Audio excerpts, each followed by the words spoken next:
Hello everyone, आप सभी का बहुत बहुत स्वागत है हमारे प्लेटफॉर्म पे। टॉपिक है हमारा इकोनॉमिक एंड सोशल काउंसिल का high level segment ECOSOC. तो प्रधानमंत्री नरेंद्र मोदी ने इस साल के संयुक्त राष्ट्र के UN economic and social council session को संबोधित किया। तो चलिए इसके विषय में विस्तार से समझते हैं। सबसे पहले समझेंगे कि यह टॉपिक चर्चा में क्यों है।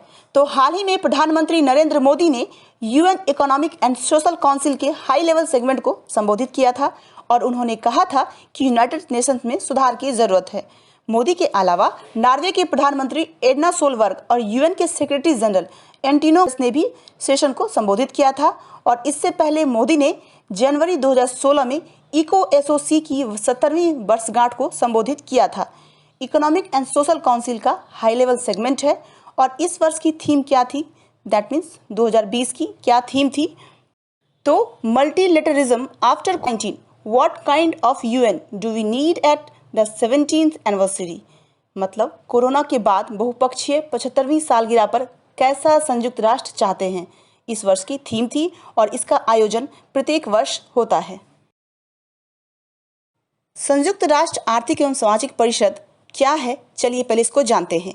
तो संयुक्त राष्ट्र संघ के कुछ सदस्य राष्ट्रों का एक समूह है जो सामान्य सभा को अंतर्राष्ट्रीय आर्थिक एवं सामाजिक सहयोग एवं विकास कार्यक्रमों में सहायता करता है। यह परिषद सामाजिक समस्याओं के माध्यम से अंतर्राष्ट्रीय शांति को बनाने में प्रयासरत है। इसकी स्थापना 1945 में की गई थी। आरंभिक समय में इस परिषद में मात्र 18 सदस्य होते थे। 1965 में संयुक्त राष्ट्र अधिकार पत्र को संशोधित करके इसके सदस्यों की संख्या बढ़ाकर 27 कर दी गई थी और 1971 में सदस्यों की संख्या बढ़कर हो गई। प्रत्येक सदस्य का कार्यकाल 3 वर्ष का होता है और 1/3 सदस्य प्रतिवर्ष पदमुक्त होते हैं, यानी प्रतिवर्ष 18 सदस्य बदले जाते हैं। प्रधानमंत्री नरेंद्र मोदी ने कहा कि हमारा सिद्धांत सबका साथ, सबका विकास तथा सबका विश्वास है। इसका अर्थ है कि साथ में सभी लोगों के विकास के लिए, सभी लोगों के विश्वास के साथ या किसी को भी पीछे ना छोड़ते हुए आगे बढ़ना है। पीएम ने कहा है कि हमारे घरेलू कोशिशों के जरिए हम दोबारा 2030 और संतुलित विकास के लक्ष्यों को प्राप्त करने में मुख्य रोल निभा रहे हैं। इसके साथ हम एक दूसरे के विकासशील देशों को संतुलित विकास के लक्ष्यों को प्राप्त करने में भी समर्थन दे रहे हैं। इसके महत्वपूर्ण बिंदु को समझते हैं। तो एशिया प्रशांत क्षेत्र से भारत को भी चुना गया है। भारत को यूएन सिक्योरिटी काउंसिल के लिए 2 वर्षों के अस्थायी सदस्य के रूप में चुना गया है।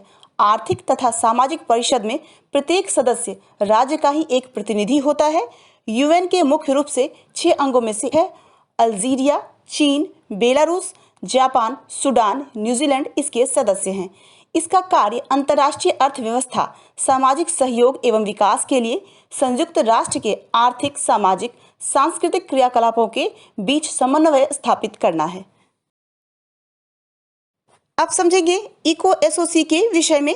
तो इसकी पहली मीटिंग 1946 में हुई थी, जिसके उद्घाटन की अध्यक्षता भारत के श्री रामास्वामी मुदलियार ने की थी। 6 मुख्य अंग कौन कौन है, आइए इसको जानेंगे। तो इसमें है general assembly, security council, ट्रस्टशिप council, UN secretary, international court of justice और इको एसओसी। तो इन सभी की स्थापना 1945 में हुई थी। इकोनॉमिक एंड सोशल काउंसिल का हाई लेवल सेगमेंट।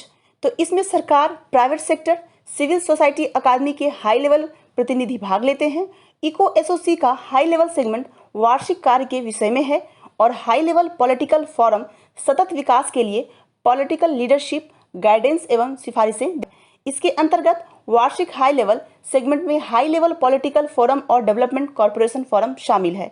आर्थिक एवं सामाजिक परिषद विश्व की जनसंख्या के जीवन में सुधार हेतु गरीबों, घायलों एवं अशिक्षितों की सहायता करके अंतर्राष्ट्रीय शांति का प्रयास करती है और यह अंतर्राष्ट्रीय मामलों में आर्थिक, सांस्कृतिक, शैक्षिक, स्वास्थ्य आदि मामलों का अध्ययन करती है।